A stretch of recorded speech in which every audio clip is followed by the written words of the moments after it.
सत्य असत्य का वर्गीकरण, जो भी अनुभव होते हैं उनको हम उपयोगिता के अनुसार सत्य असत्य में बांट देते हैं। क्या उपयोगी है मेरे लिए, किसको सत्य मानना उपयोगी है, उसके अनुसार वर्गीकरण हो जाता है। लेकिन और भी कई तरीके हैं वर्गीकरण करने के उनको।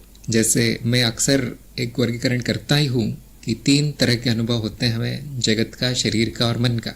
और शरीर के भी 2 तरह के अनुभव है, एक पूरी तरह भौतिक है, एक मानसिक भी है।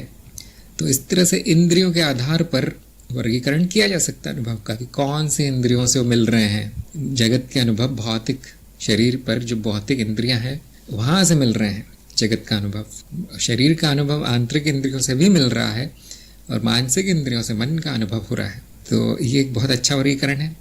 एक और वर्गीकरण है जो अक्सर हम करते हैं, जो कि है अवस्थाओं के आधार पर, कि चित्त की अवस्था क्या है, जागृति, स्वप्न, सुषुप्ति, सूक्ष्म, मृत्यु आदि, ये सारी अवस्थाएं चित्त की।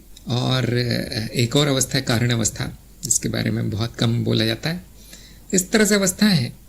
और भी कई अवस्थाएं हैं, आप जानते हैं कि समाधि अवस्था या ध्यान अवस्था, एकाग्र चित्त अवस्था। तो क्या अनुभव का रंग क्या है उस समय, उस चित्त की अवस्था पर निर्भर करता है, और वो वर्गीकरण भी किया जा सकता है।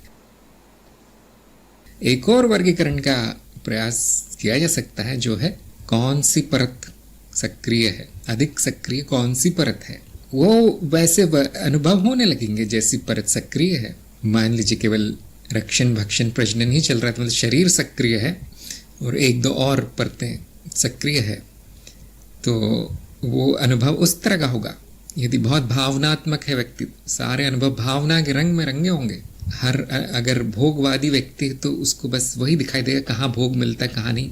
और यदि बुद्धि की परत चल रही है तो सभी विश्लेषण हो रहा होगा सभी अनुभवों का। और अगर चेतना की परत सक्रिय है तो सचेत होंगे, पूरी तरह से एक साक्षी भाव में सारे अनुभव हो रहे होंगे। तो देखिए, इस तरह से बहुत से तरीके हैं वर्गीकरण करने के अनुभवों के, और सभी लोग प्रयोग जो चाहे वो प्रयोग कर सकते हैं। केवल एक ही नहीं है वर्गीकरण, कई हैं वर्गीकरण। और हाँ, अनुभवकर्ता का कोई वर्गीकरण नहीं है, एक ही है वो।